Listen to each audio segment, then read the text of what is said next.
Ahora sí, el informe de Renzo Macei sobre riesgo sísmico en Lima. Adelante. Se tiene que ejecutar vivienda, se tiene que ejecutar construcción para que haya chamba para nuestros jefes de familia, para nuestros hermanos, para nuestros hijos. Y necesitamos viviendas. Han pasado 4 años de aquel fatídico sismo en el sur del país y aún se sigue esperando una auténtica reconstrucción. La intención del presidente Ollanta Humala resulta positiva dentro de esta enorme deuda que se tiene con los hermanos de Pisco, Chincha e Ica. Aunque si bien el interés debe ser importante en el sur, no deberíamos descuidar otras zonas del país. Nosotros lamentablemente hemos construido mucho, algunas cosas adecuadamente y otras cosas en forma informal, y por eso en Capeco decimos y sostenemos que la informalidad cuesta y mata. Las ciudades no deben crecer por invasión, sino de manera planificada. Y eso lamentablemente no está sucediendo, como has mencionado, en varios distritos. El peligro de un sismo en Lima ha sido un tema recurrente cada vez que somos espectadores de las fatales consecuencias que tienen los movimientos telúricos en el país y en el mundo. Sin embargo, hoy, con nuevas autoridades en el gobierno, se hace más que necesario plantear el peligro de un desenlace negativo de un desastre natural en la capital del Perú.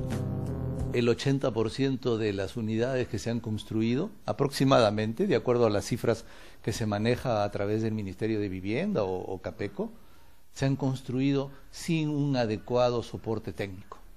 No debe construirse en sectores con peligro alto, porque tarde o temprano, con lluvia fuerte, un terremoto fuerte, va a ocurrir deslizamiento y destruye la casa y también a los que las habitan. Un estudio reciente del Programa de Gestión Territorial del Ministerio de Vivienda evidencia las falencias de algunos distritos limeños frente a la eventualidad de un sismo de graves magnitudes, como hace tiempo no vivimos los habitantes de la capital. La fragilidad en la construcción sumada al peligro sísmico hacen que algunas viviendas sean declaradas inhabitables, aunque claro está, esta no es una costumbre en toda la capital. Una falta de costumbre que observan a diario los vecinos de Villa El Salvador, Puente Piedra, San Juan del Lurigancho, Chorrillos, La Molina y Comas. Estos 6 distritos son los que podrían sufrir mayor daño en sus viviendas en un eventual sismo según las estimaciones de vulnerabilidad arrojados por el estudio del Ministerio de Vivienda. Según el estudio, Villa El Salvador encabeza la lista de los distritos en donde las viviendas podrían sufrir mayor daño severo o colapso frente a un eventual sismo severo. El informe señala que el 88% de las viviendas tendría estas fatales consecuencias. Cuando una vivienda sufre un daño severo significa que es irreparable. Mejor dicho, ya no es negocio tratar de repararla. Y cuando una vivienda sufre colapso significa que pone en riesgo la integridad física a nivel de muertes de sus habitantes. Lo que está ocurriendo actualmente en Villa María del Triunfo, que fue dentro de un programa ejecutado por el PNUD e INDECI, donde hemos encontrado que hay miles de viviendas precariamente ubicadas en pendientes inestables. No solamente arena suelta, hay piedras de diferente tamaño que se pueden rodar cuesta abajo, y los techos son de calamina. Puente Piedra al norte de Lima y San Juan del Lurigancho al este de la capital están segundos en esta lista con el 45 y 44% respectivamente de daño severo y colapso de sus viviendas. El distrito de Chorrillos tendría el 43% de sus viviendas con riesgo. La Molina, con varias construcciones nuevas de por medio, tiene un riesgo del 30% de daño severo y colapso, mientras que Comas un 22%.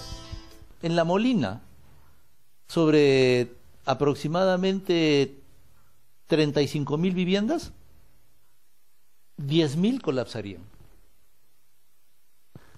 En Villa El Salvador, sobre 80.000 viviendas, 70.000 colapsarían.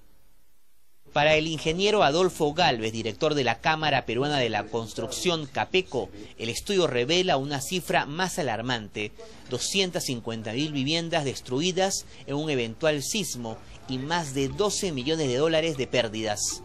Una realidad que para el también ingeniero Julio Curoigua podría evitarse si se cumple la nueva ley que regula las habilitaciones urbanas y edificaciones. La nueva ley es muy clara. Los alcaldes tienen la obligación de propiciar un crecimiento ordenado y seguro de su respectivo distrito. Es por ley, por mandato a ley. 1940 fue el año del último gran terremoto en Lima. Han pasado más de 70 años y ha ocurrido lo que los entendidos señalan: un silencio sísmico en esta parte del país. ¿Cuánto más pasará para un evento similar? Nadie lo sabe, pero sin duda hay que estar preparados. Claro, pero la pregunta sigue siendo: ¿qué hacer con esas viviendas que están en situación de riesgo? ¿Qué hacer en este momento con ellas, ¿no? Alguna solución tiene que haber. Esa pregunta la vamos a tratar de responder en los próximos días. Bien, nos despedimos hasta el día de mañana. Muchas gracias. Buenas noches.